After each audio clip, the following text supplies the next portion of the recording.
தளபதி விஜய் அவர்கள் இஃப்தார் நோன்பு, அதிர்ந்த ராயப்பேட்டை, பிரியாணி பை முதல் திறந்த வேன் சர்ப்ரைஸ் வரை. தாவேகா தலைவர் விஜய் அவர்கள் கலந்து கொண்ட இஃப்தார் நோன்பு நிகழ்வு பெரிதும் கவனம் பெற்றுள்ளது. இதில் ஆயிரக்கணக்கான இஸ்லாமியர்கள் கலந்து கொண்டனர்.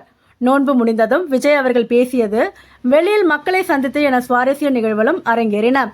தமிழக வெற்றிக் கழகம் என்ற அரசியல் கட்சி தொடங்கிய பின்பர் முதல் முறை இஃப்தார் நோன்பு நிகழ்வில் விஜய் அவர்கள் இன்று கலந்து கொண்டார்.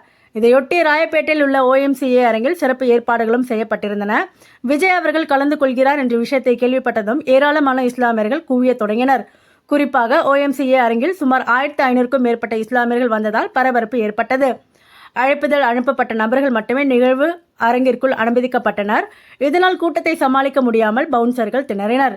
நோன்பு அரங்கில் கட்டுக்கடங்காமல் உள்ளே சென்ற முயற்சித்ததால் கண்ணாடி கதவுகள் உடைந்து சிதறின. இந்நிலையில் விஜய் அவர்கள் வருகை புரிந்ததும் இஃப்தார் நோன்பு களை கட்டியது. வெள்ளை சட்டை, வெள்ளை வேஷ்டி மற்றும் தலையில் குல்லா அணிந்து வந்திருந்தார்.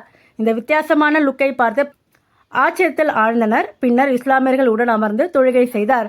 இதையடுத்து நோன்பு திறந்தார். நோன்பு கஞ்சி குடித்து தனது அன்பை வெளிப்படுத்தினார். இதனைத் தொடர்ந்து அங்கு திரண்டிருந்த இஸ்லாமியர்கள் முன்னிலையில் மைக்கில் பேசினார். அதாவது, எனது அன்பான இஸ்லாமிய பெருமக்கள் அனைவருக்கும் எனது வணக்கம்.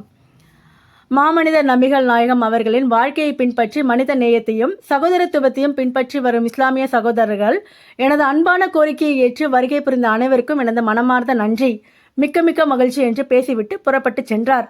நோன்பு திறக்கும் நிகழ்ச்சி முடிந்த பின்பர் தாவேகா சார்பில் மட்டன் பிரியாணி விருந்து அளிக்கப்பட்டது.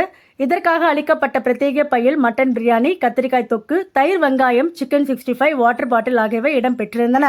அதில் அன்புடன் விஜய் அவர்கள் என்று எழுதப்பட்டிருந்தது.